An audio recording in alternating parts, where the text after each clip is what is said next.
तो जो हम करने लगे हैं वो हमारे पास लोअर लिम्ब के इंपॉर्टेंट क्वेश्चन है। तो लोअर लिम्ब हम स्टार्ट करने लगे हैं स्नैल की बुक से। तो इसमें सबसे पहले इधर लिखा हुआ है उसकी बेसिक एनाटॉमी है, जिसमें लोअर लिम्ब का सारा स्टार्ट हो रहा है ग्लूटियर रीजन। तो ग्लूटियर रीजन में उसका आपको सारा स्ट्रक्चर पता होना चाहिए कि ग्लूटियर रीजन की बोन्स कौन सी है। तो मेन उसकी जो बोन आती है वो हमारे पास हिप है। हिप भी फर्दर 3 पार्ट्स के साथ बनी है, जिसमें आ जाती है प्यूबिक, इलियम और स्किन। फ्रंट पे इसके होती है प्यूबिक बोन, लैटरल हमारे जो उनसे अपवर्ड क्रस्ट की फॉर्म में बनी होती है वो होती है इसकी इलियम बोन, और उसके पीछे ही कंटिन्यू करके नीचे जाती है हमारे पास स्केल बोन। ये तीनों से बन के ये हमारा मेन हिप बोन बन रही है। तो ये एक बॉल एंड सॉकेट जॉइंट है और ये मोस्ट इंपॉर्टेंट है लोअर लिम्ब के अंदर जॉइंट के हवाले से। बोर्ड के अंदर क्वेश्चन अगर आएगा ना तो हिप जॉइंट का और जो नी जॉइंट के स्ट्रक्चर्स है ना फर्दर, जैसे उसमें आगे उसके बर्साइटस वगैरह, सॉरी बर्सास, और उसके लिगामेंट्स, ये सारे इंपॉर्टेंट हैं। हम स्टार्ट कर चुके हैं। ये सारा आपने एमसीक्यूज पॉइंट के लिए करना है, ये भी सारा एमसीक्यूज पॉइंट के लिए ही करना है। 1 मिनट, ये सारा आपने एमसीक्यूज पॉइंट हो गया। नेक्स्ट हमारे पास बोन का स्ट्रक्चर पता होना चाहिए। तो ये सारा बोन का एज इट इज़ स्ट्रक्चर लिखा हुआ है, आप चाहे इधर से कर लो या फिर बीडी से कर लो। ये आपने क्लिनिकल एनाटमी है as for MCQs and for viva point of view. इसमें का एग्जाम वेल्गा और वेरा का लिखा हुआ है, ये अंदर लिखा है उसकी 125 डिग्री है। सॉरी एक बात भूल गई थी, अपर लिम्ब के अंदर भी एक एंगल इंपॉर्टेंट है जिसे कहते हैं कैरिंग एंगल। कैरिंग एंगल क्या होता है, इसकी डिग्री बताई हुई आई थिंक 10 to 15 है इतने, मतलब 25 से ब्लू ब्लू इसकी रेंज होती है। मेरे माइंड से निकल गया, आप देख लेना। ये कैरिंग एंगल क्यों इंपॉर्टेंट होता है, जब हम चलते हैं ना तो हमारा बाजू आगे पीछे जाता है, तो उस वजह से ये जो सा ना एंगल अवे द बॉडी उसको रखता है आर्म को, ताकि जब हम चले ना तो हमारा आर्म हमारे लोअर लिम्ब के साथ टकराए ना। और दूसरा ये होता है कि जब हम चलते हैं ना तो ये हमारी बॉडी को बैलेंस करता है अपवर्ड, और सॉरी अपवर्ड कह रही हूँ, फॉरवर्ड और बैकवर्ड सपोर्ट देता है। तो इसलिए अगर आप कभी नोट करो, हाथ बांध के आप भाग सकते हैं, नहीं भाग सकते इतनी स्पीड का, जितना आप हाथ खोल के भाग सकते हो। तो एज अ स्पोर्ट के लिए ये ज़रूरी होता है कैरिंग एंगल।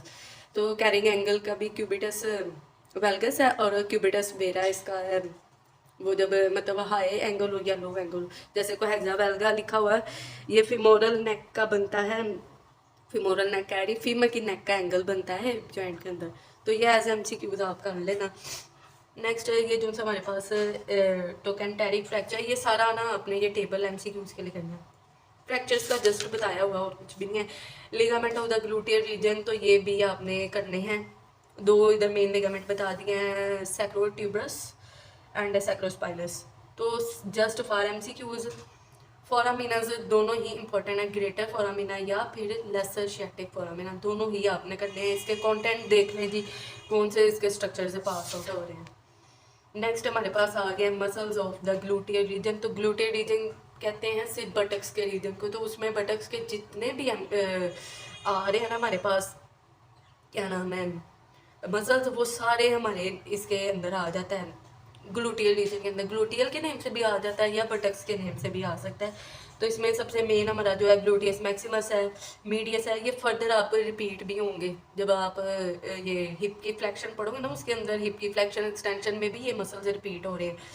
जैसे ग्लूटियस मैक्सिमस है, मीडियस हो गया, मिनिमस है, TFL लिखा हुआ है, पेरिफॉर्मस है, ऑब्चुरेटर इंटरनस है, और इंटरनस इसमें आई थिंक अभी लिखा हुआ है, एक्सटर्नस भी होता है, जेमिलाइन इंफीरियर सुपीरियर और क्वाड्रेटस फेमोरस। ये सारा ग्लूटेड रीजन के मसल हैं।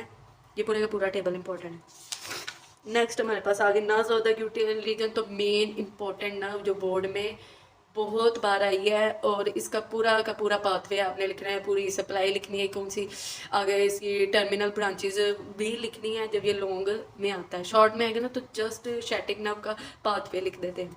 लॉन्ग जब आता है इसमें सारी मसल की सप्लाई भी लिखनी है। इस कंपार्टमेंट को दे दिया, हिप के इंटीरियर है या पोस्टीरियर है, फर्दर लेग में जाके कहाँ है, फिर इसका एंड पॉइंट क्या है कि हमारे टो पे जाके ये एंड करती है। तो ये आपने सारे का सारा ही शैटिक नर्व जोन सी है ये आपने करनी है, इंपॉर्टेंट फॉर बोर्ड के लिए, मोस्ट इंपॉर्टेंट आया ही होता है बार बार। आगे लिखा हुआ है हमारे पास arteries of the gluteal region for MCQs, inferior gluteal और सुपीरियर, और ये निकल कहाँ से रही है ये करनी ज़रूरी है। देख रहे थे शैटिक नर्व, तो शैटिक नर्व का आपका टोटल ही पाथवे करना ज़रूरी है। उसकी नेक्स्ट हम देख रहे हैं कि ये ग्लूटियर रीजन, तो इनकी मतलब ये जो स्पिरिट ग्लूटेल आर्टरी इन्फीरियर जहाँ से निकली, ये करना आपके लिए इंपॉर्टेंट है। क्रूशिएट एनास्मोसिस और जो सा टोकेंटेरिक जस्ट फॉर एमसीक्यूज, ये दोनों पैराग्राफ। नेक्स्ट हमारे पास लिखा हुआ है स्किन ऑफ द थाई। ये सारी आपने एमसीक्यूज के हवाले से करनी है कि कौन सी नर्व्स कैसे जा रही हैं, किधर सप्लाई दे रही हैं। सुपरफिशियल वेन्स का देख लें, जस्ट फॉर एमसीक्यूज, जैसे ग्रेट सैपनस वेन है, इसकी सप्लाई क्या है। स्ट्रक्चर अगर आप डायग्राम के थ्रू देख लो ना तो आपका वो पैराग्राफ कवर हो जाता है कि इधर से हमारी निकल रही है, ये ग्रेट सैपनस वेन है, उसकी फर्दर डिस्ट्रीब्यूशन कहाँ जा रही है, लेग के कौन से कंपार्टमेंट को दे रही है, इंटीरियर को दे रही है, पोस्टीरियर को दे रही है, उसका एंड टर्मिनल पॉइंट कौन सा है, तो ये आपका करना जरूरी है। नेक्स्ट हमारे पास है वेरिकोज वेन। वेरिकोज वेन जो सा ना एज अ इम्पॉर्टेंट क्वेश्चन है अभी के लिए, अभी के लिए आया भी तो एज शॉर्ट आ सकता है, अभी तक आया तो नहीं। और एमसीक्यूज के लिए वेरिकोज वेन जो था ना फर्दर जब फाइनल ईयर में जाओ या फिर हमारा आ जाता है फोर्थ ईयर है, तो फोर्थ ईयर का जो PT1 पेपर है उसमें आने के इसके चांसेस होते हैं। और जो फाइनल ईयर का सर्जरी का पेपर है उसमें बकायदा एक वास्ट टॉपिक है इसका वेन्स के बारे में, तो ये बकायदा उसके अंदर ना सारा सेपरेट उसका लिखा है वेरिकोज वेन क्या है, इसकी डिवीजन्स मतलब किस किस तरह की ये वेन्स होती है, डिफरेंशियल डायग्नोसिस इसका बताया। तो इधर जस्ट फॉर एमसीक्यूज के लिए कर लो या सॉरी एमसीक्यूज के लिए भी और शॉर्ट के लिए भी। एमसीक्यूज हो सकता है कि इसका आ जाए, तो ये पूरा पेज आपका एमसीक्यूज के लिए है। आगे हमारे पास है इन्वाइरनल लिम्फ नोड, तो ये भी सारा आपने एमसीक्यूज के लिए ये पूरा करना है। ये वाला भी आपने पूरा का पूरा एमसीक्यूज के लिए करना है। ये शॉर्ट आने के चांसेस हो सकते हैं कि इन्वाइरनल लिम्फ नोड क्या है, उसके हॉरिजेंटल और उसके वर्टिकल लिम्फ नोड के आगे फर्दर डिवीजन क्या है, मतलब मीन्स के वो क्या नाम है हॉरिजेंटल पैरेलल जा रही है, वर्टिकल डाउनवर्ड जा रही है, आगे फर्दर वो किसको सप्लाई दे रही है या कहाँ से वो ड्रेनेज ले रही है, ये आपने करना है। ये मैंने हाईलाइट किया हुआ है होल्डर्स लाइन, वो होल्डर्स कह रही है होल्डर्स लाइन, तो ये आपने एमसीक्यूज के लिए पॉइंट के लिए करना है।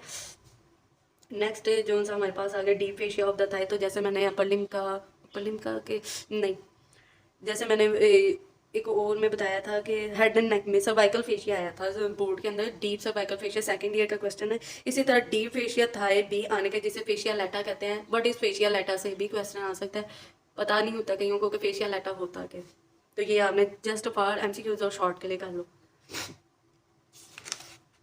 आगे हमारे पास बताया हुआ NTA fascial compartment of the thigh, तो आपने ये पूरे का पूरा ही इंपॉर्टेंट है, लॉन्ग भी शॉर्ट भी, तो ये आपने पूरा का पूरा टेबल करना है। नेक्स्ट हमारे पास क्या बता रहे हैं, पेज भी ना जुड़े जुड़ेंगे मेरे।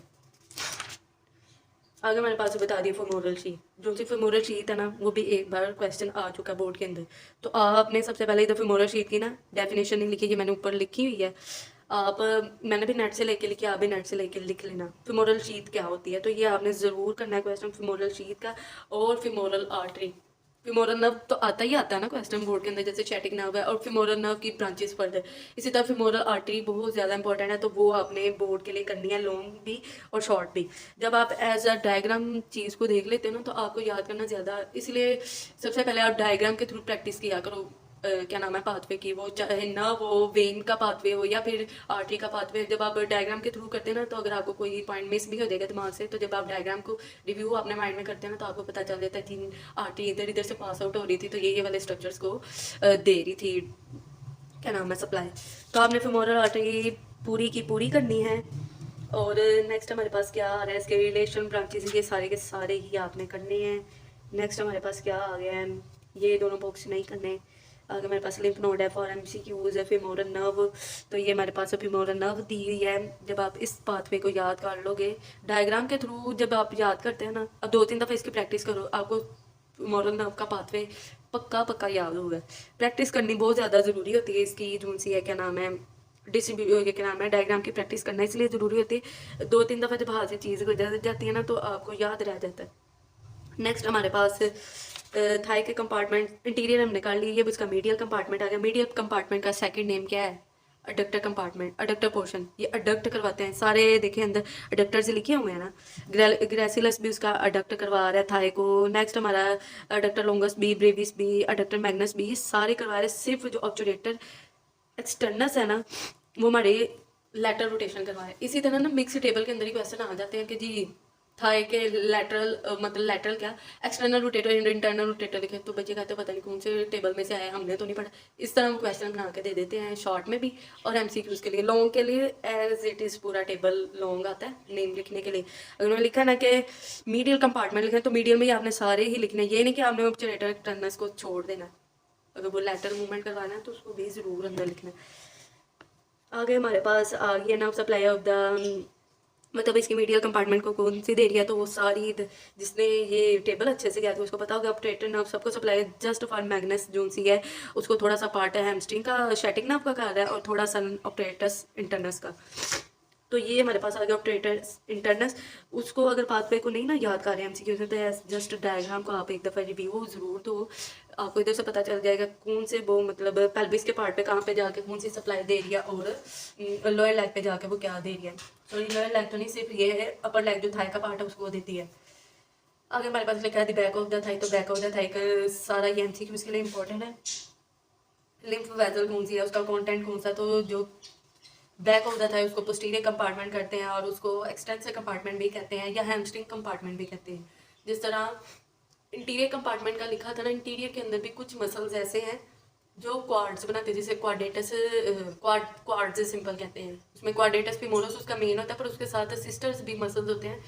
जैसे इसके अंदर लिखा होगा कि जी जो फ्लेक्शन एक्सटेंशन हिप की करवा रहे हैं वो हमारे पास इलियोसोस मसल है, पर उसके साथ हमारे जो उनसे दूसरे मसल है ना वो भी असिस्ट करते हैं, जैसे वास्टस मीडियालिस लेटरालिस इंटरमीडियालिस रेक्टस फीमोरस, ये सारे जो उनसे मसल्स है ना ये हेल्प आउट करते हैं मूवमेंट की। हैमस्ट्रिंग्स के नेम से ये वाला आ जाता है टेबल, जिसमें मेन हमारे पास सबसे आता है बाइसेप फीमोरस के दो हेड्स आते हैं, लॉन्ग हेड और शॉर्ट हेड, सेमीटेंडिनोसिस मेम्ब्रेनोसिस। बहुत ही सिंपल इनकी वो क्या नाम है एनाटमी है ओरिजिनल इंसर्शन की, तो ये आपने सारी करनी है। मेन जो इसके हैमस्ट्रिंग के मसल होते हैं ना वो बाइसेप सेमीटेंडिनोसिस और मेम्ब्रेनोसिस आ रहा है। जो एडक्टर मैग्नस है ना वो देखे एक्सटेंड द हिप थाई, ये जैसे हमने ग्रुप ऑफ मसल एक्शन पढ़ा था ना, सिस्टर फिक्सेटर या प्राइम मूवर, ये इस तरह के फंक्शन परफॉर्म करने के लिए होता है। मेन जो इसका मसल होता है ना वो हमारे पास आता है बाइसेप फीमोरस आता है, बाकी ये उसके सारे सिस्टर बता दी।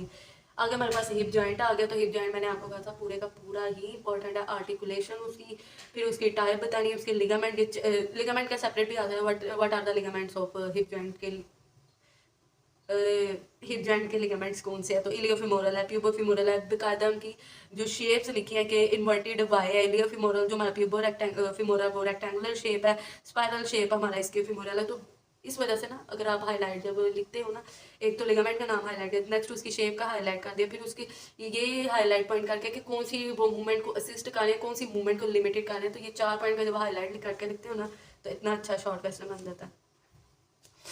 नेक्स्ट हमारे पास आ रहा है साइनोवियल मेम्ब्रेन, पेज पीछे रह गया मेरा। साइनोवियल मेम्ब्रेन भी ये ओवरऑल आपने सिर्फ करना है, साइनोवियल मेम्ब्रेन मैं भूल गई थी। साइनोवियल मेम्ब्रेन आप ना करें किसी भी आर्टिकुलेशन की, किसी भी जॉइंट की, जॉइंट का जो मेन सबसे पहला उसके आर्टिकुलेशन आपने लिखनी है, नेक्स्ट उसकी टाइप लिखनी है, कैप्सूल भी जैसे इसमें रेटिनाकुला लिख दिया है, इस तरह कैप्सूल भी इंपॉर्टेंट पार्ट है। फोर्थ उसका पॉइंट है लिगामेंट्स, आपने सारे के सारे ही सबके लिखने हैं जिसके भी जॉइंट के होंगे।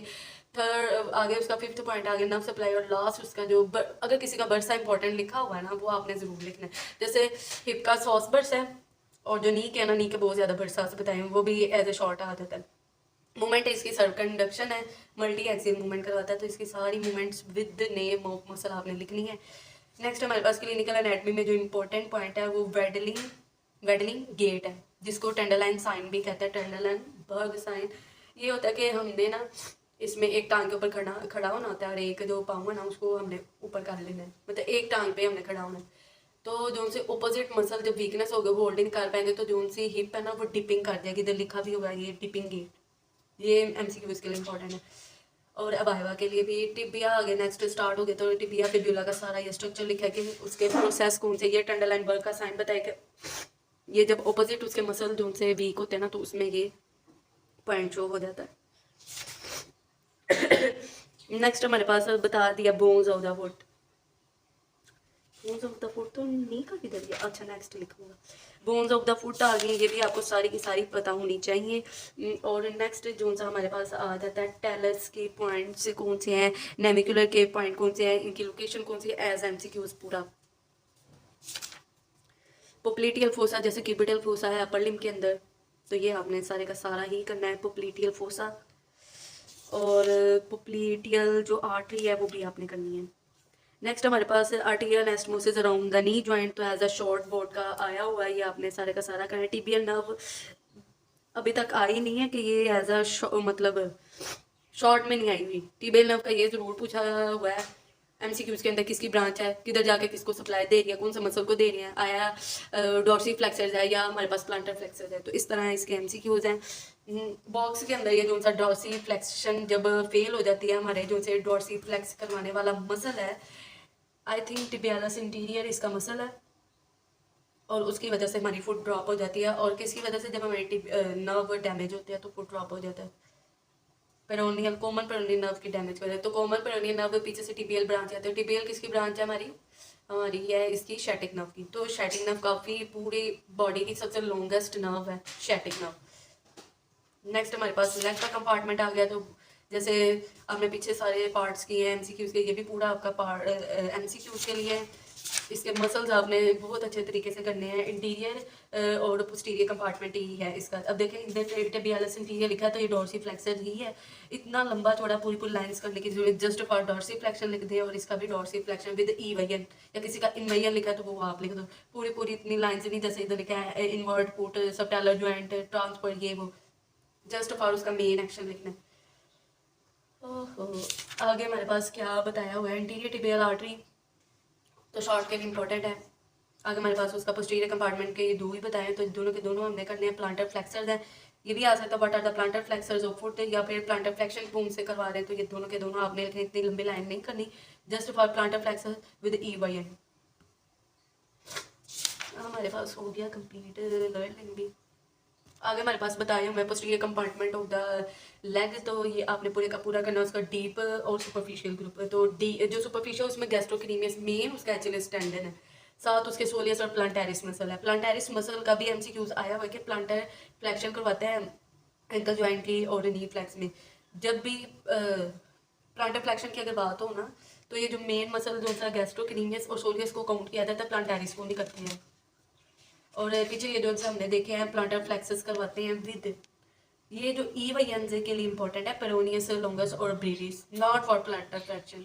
ये बता दिया कि प्लांटर फ्लेक्शन करवा के जब ई वाई एन करते हैं तो साथ इनको इवर्टर्स भी कहते हैं। ये इवर्टर्स हमारे मसल कौन से, इवर्टर्स कौन से मेन हमारे जो उनसे आते हैं ना प्लांटर फ्लेक्शन के मसल, वो ये दो तीन आ रहे हैं। वो उनका सिस्टर था, बट वो भी हमारे प्लांटर फ्लेक्शन में रोल प्ले करते हैं, पेरोनियस लॉन्गस और ब्रीडिस, पर मेन वो हमारे इवर्टर्स हैं। ठीक हो गया। डीप वेन थ्रोम्बोसिस का लिखा हुआ है कि लॉन्गेस्ट डिस्टेंस ऑफ एयर के एयर कैसे हो जाता है, जस्ट फॉर एमसीक्यूज के लिए कर लें। पैसेंजर्स मतलब जो इमोबाइल है, जो ऐसे पेशेंट जो लर्निंग कोई मूवमेंट ही नहीं करवा रहे हैं, घंटों बैठे रहते हैं, तो उसमें डीप वेन थ्रोम्बोसिस होने के चांसेस है, जिसकी वजह से हमारा जो सा ब्लड है ना वो नीचे ही रह जाता है, स्टेसिस हो जाती है, ब्लड की स्टेसिस हो जाती है। कौन सा ब्लड की हमारे पास हो जाती है, वेन वाले ब्लड की।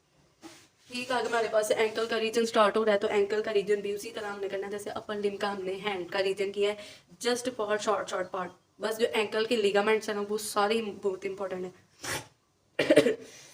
ये सारे आपने एमसीक्यूज के लिए कर लेना है। आगे हमारे पास आ रहे हैं ये muscles of the foot, sole के कौन से हैं, तो ये आपने करने हैं। मसल्स के टेबल सारे करने पड़ेंगे, कुछ इंपॉर्टेंट होते हैं जो मैंने बता दी, इनके भी आने के चांसेस होते हैं एज शॉर्ट लॉन्ग या एमसीक्यू। तो टेबल आपने ये पूरे का पूरा करना है, जिसमें ये बताया होगा फर्स्ट लेयर है, सेकंड लेयर हो सकता है ना वो पूछ लें सेकंड लेयर में कौन से आते हैं, थर्ड में कौन से आ रहे हैं, फोर्थ में कौन से आ रहे हैं। अगर लॉन्ग में ना आए तो शॉर्ट में तो आ ही सकते हैं। ये भी सारा एमसीक्यूज के लिए इंपॉर्टेंट है। टेबल को ही आगे कंटिन्यू किया है। डोर्सम ऑफ द फुट, तो ये किसी को पता ही नहीं होता कि डोर्सम ऑफ द फुट भी एक है, वो कौन सा हमारा एक्सटेंसर डिजिटोरम ब्रेविस। इसमें एक ये डोर्सम ऑफ द फुट की जो स्किन है उसकी ये सप्लाई जरूर सारा एमसीक्यूज के लिए पेज है। ये भी सारा एमसीक्यूज नहीं, ये हमारा स्टार्ट हो गया नी जॉइंट। नी जॉइंट भी हिप जॉइंट की तरह ही इंपॉर्टेंट है, उसकी आर्टिकुलेशन टाइप कैप्सूल लिगामेंट, और उसके मेन आ जाते हैं कि लिगामेंट्स कौन से हैं, इंट्रा कैप्सूलर और एक्स्ट्रा कैप्सूलर। तो ये आपने पूरे का पूरा झुंसा है नी जॉइंट, बहुत इंपॉर्टेंट। नेक्स्ट हमारे बरसाज शुरू हुए, तो नी के बरसा का भी शॉर्ट क्वेश्चन आ जाता है, जिसमें इंटीरियर बरसा कौन से है और पोस्टीरियर बरसा कौन सा है। तो पोस्टीरियर में सिर्फ दो ही बताए, पोप्लीटियल और सेमी मेम्ब्रेनोसिस, और इंटीरियर में 3-4 बता दिए इन्होंने।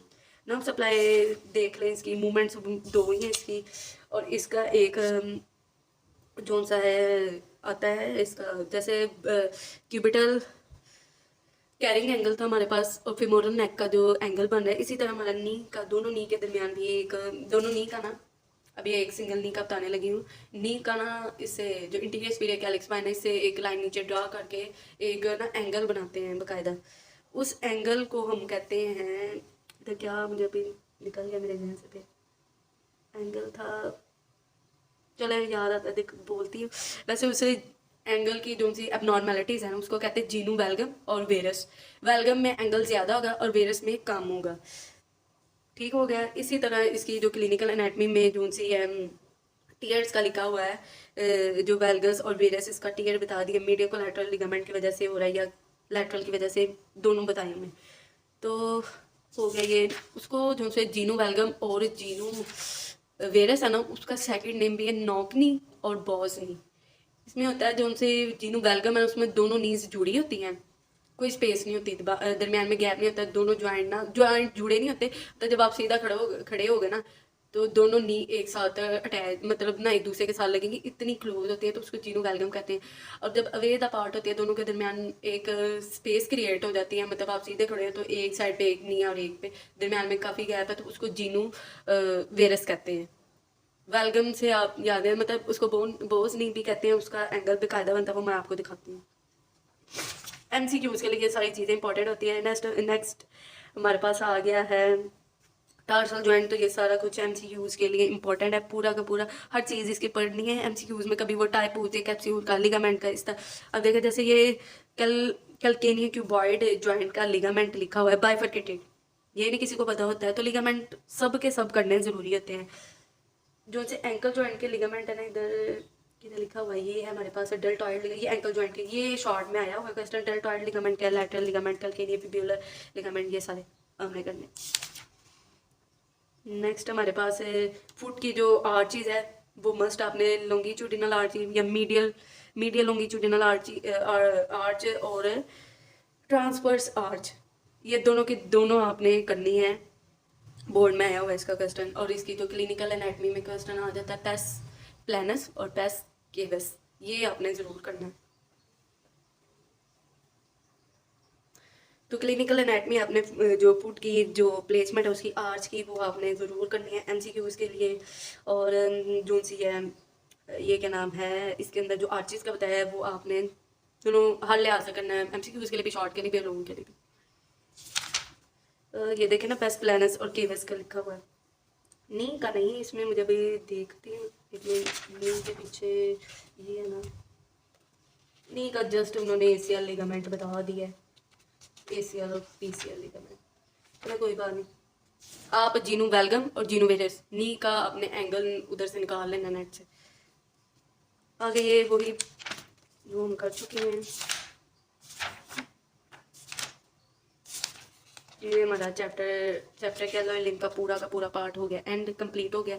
इस तरह से पेपर की तैयारी करेंगे, नंबर भी अच्छे आएंगे, प्रेजेंटेशन भी आप, मतलब मीन्स के जो पेपर की प्रेजेंटेशन वो आपकी अच्छी हो जाएगी।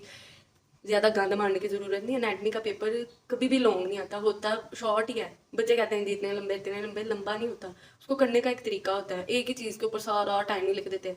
अब उन्होंने अगर नर्व का रूट पूछ लिया, जैसे शैटिक नर्व ही मैं ले लूँ, शैटिक नर्व का आपने कंटेंट बता दिया है। अब इसका लंबर प्लेक्सिस भी था, जैसे ब्रेकियल प्लेक्सिस, पर लंबर प्लेक्सिस अभी तक आया नहीं हुआ। तो जो शैटिक नर्व है उसकी आपने सबसे पहले उसका लोकेशन बतानी, किधर से निकल रही है, उसके कॉन्टेंट्स बता दिए विद डायग्राम। सबसे पहले ना चीज़ की डायग्राम बनाए के, डायग्राम पे जब आपको पता होना टाइम थोड़ा चीज़ लंबी है, डायग्राम नए डायग्राम के ऊपर ही सारा प्रेजेंट कर दे, आपको पूरे नंबर मिलेंगे। क्योंकि डायग्राम ज़्यादा अच्छा शो करती है कि बच्चों को पता है कि ये वाली चीज़ जहाँ से यहाँ पे वो कंपार्टमेंट में जा रही है, वो इंटीरियर थाई के कंपार्टमेंट है या पोस्टीरियर पे जा रही है, लोअर लेग पे कहाँ जा रही है शैटिक नर्व, उसका एंड पॉइंट क्या हो रहा है, उसका टर्मिनल पॉइंट क्या है, उसकी फर्दर ब्रांचेस कौन सी है, जिसको टिपियल ब्रांच है, टिपियल की भी वो आगे जो सूरल नर्व की ब्रांच निकलती है, पेरोनियल नर्व की। इस तरह डायग्राम के सारे रिप्रेजेंट करने से ज़्यादा अच्छा आता है। जो मसल्स का टेबल है उसको भी टेबल की फॉर्म में ही करें। ये जो होता है ना, कभी किसी को पता ही नहीं होता कि उधर पेपर के ऊपर लिखना किस तरह, तो टेबल की फॉर्म में बना के लिखे, और क्या चीज़ होगी। और जॉइंट की बात है, अगर आपको आपका हाथ अच्छा है तो आर्टिकुलेशन जो है ना, आर्टिकुलेशन जब ज्वाइंट की बनाए तो सारा डायग्राम बना दे अगर टाइम हो तो, नहीं तो पहले अपना लिखने वाला काम पूरा करें। डायग्राम जिनके साथ स्पेसिफिक जरूरी होती है ना, जिसके ऊपर ही आपका सारा काम पूरा हो जाए, वो आपने ज़रूर करनी है। बाकी ठीक है, पेपर की प्रिपरेशन के लिए यही थी चीज़ें इंपॉर्टेंट